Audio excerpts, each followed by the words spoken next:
Welcome to Not Factory Approved, the channel where I show you how not to do things as well as how to do things. Sometimes I come up with ideas that will make you shake your head, and other times, hopefully, why didn't I think of that before? Certainly been my experience. Some of these ideas I've come up with, like the one today, I wonder why didn't I think of this before? So if you have ever had trouble getting friends to help you bleed brakes, people say not again.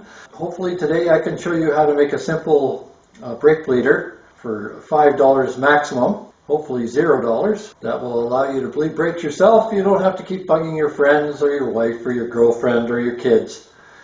And maybe life will go better. Stay tuned. First, a little background.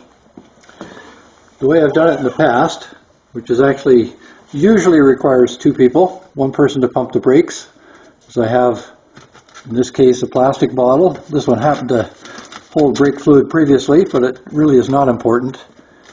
And then it's held on at the top. It's just, the nut is just squeezing it onto the nozzle. And inside, the tube goes to the bottom as soon as I get there. And that allows the bubbles to escape and not come back in. So that's helpful. Another way to do it, if you have someone to help, is to take a tube and loop it up high and then down, and the bubbles will not, some will get drawn back in, but if you do it correctly, they will remain in the tube. Now, how to make one so that you can bleed the brakes by yourself. I'm taking this bottle, just recycled plastic, it's squeezable, so that will create a vacuum. I have a cap that fits it, and I'll show you how I'm going to make that work. And then this will be the vacuum, squeezing it, plugging the line up top to release the air, and then putting a slight vacuum on the brake line. Opening it up, letting the fluid drop. I'll show you how it works. I have some tubing here. Clear works best, so you can see what's happening with the fluid. This is 3/16 inside diameter. I forget what it is outside. 5/16 looks like. So you want to drill a hole in the cap that is less than 5/16 because you want it to squeeze the tube so that there is some sealing going on so it doesn't leak. I'm settling for 9/30 seconds. I measured it with a caliper, and I have a fractional caliper, and it showed that if I squeeze just slightly, it was 9/30 seconds. So I have the drill bit in the press, and I will drill the hole.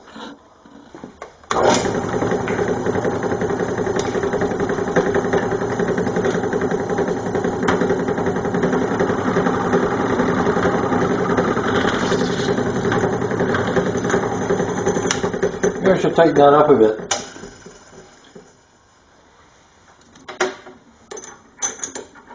Apparently I didn't tighten that. There's the hole. Nice and tight, which is what I wanted. I'm just going to squeeze it in a bit so it drops down below the top of the bottle. That should do it. And this will fit on top of here.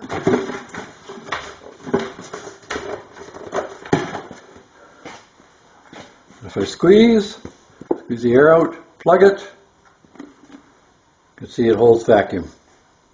That's what I'm going for. I have no idea if this will work on ABS or dual circuit, in some cases 4-circuit brake systems, but I'm confident it will work on this old single chamber master cylinder. So now to show you how the system works, before I do that, one thing I found, I've had a lot of trouble getting good quality nitrile gloves. These things just shred. But these ones I have been able to use now for, gotten at least a few days out of them, which is quite unusual. So I take my normal cloth mechanics gloves with some, well, supposedly oil resistant, but obviously on that side they soak up oil like crazy. So I put them on Those protect the nitrile gloves and keep most of the oil out. And then the nitrile gloves keep my hands clean. So if you can't get good quality nitrile, which is pretty expensive, then these things are about 20 bucks a box, which is unbelievable for these cheap ones. You can use $3 gloves and nitrile and your hands stay clean. You don't have the gloves ripping all the time, and it works. Just a helpful tip. So on to the main topic. So I've done the rear, working out how exactly to do this, and I think I've got it down now. But before I do that, I just remembered I got to fill up the master cylinder. So right now I'm showing you on the front. I've already done the rear. So always start from the furthest from the master cylinder. And this car is right rear, then left rear, then right front, left front. So this now will fit onto the nipple of the bleeder there. So I'll put my 3/8 inch wrench over top of it so I can undo it without having to take the hose off. So before I do that, squeeze the bottle right down there, put that back on, open it up and let the suction work, and then if I push on the pedal you should see some fluid come out.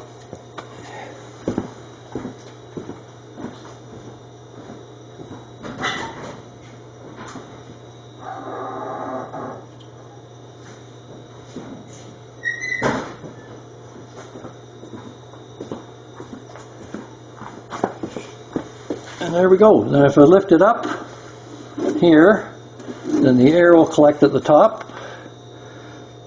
And if it sucks anything back into the wheel cylinder, it will be fluid. See the air rising, the fluid runs down. Okay, I'm just going to do it once and see what the pedal is like at the end of all this. So there's that one. Then let the hose hang down, pull it off, and the suction of the bottle clears the line. So now for the left front.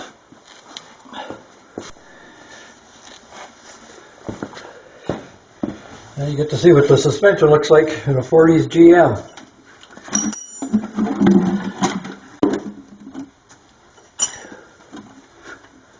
So this goes on.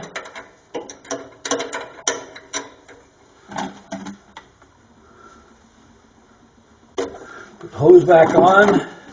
Oh, I do that every time. Discharge air first, then put it on.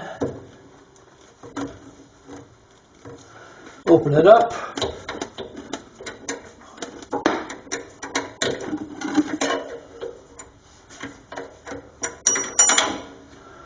Now push the pedal.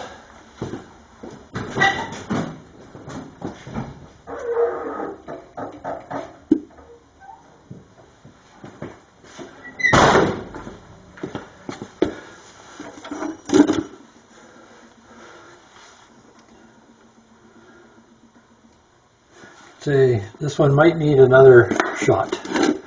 Not much came out. What came out was a little dirty. So put that up there again.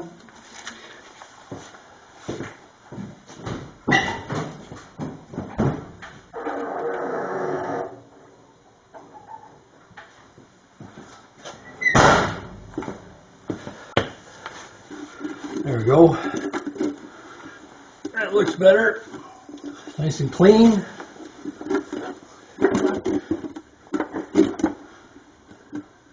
Still got suction on it.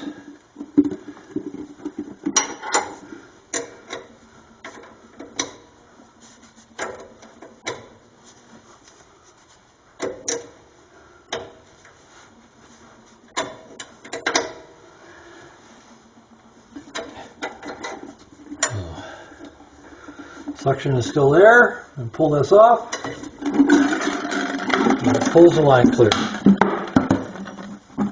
So, let's see what it's like now. Here's the brake pedal. That's how far it goes.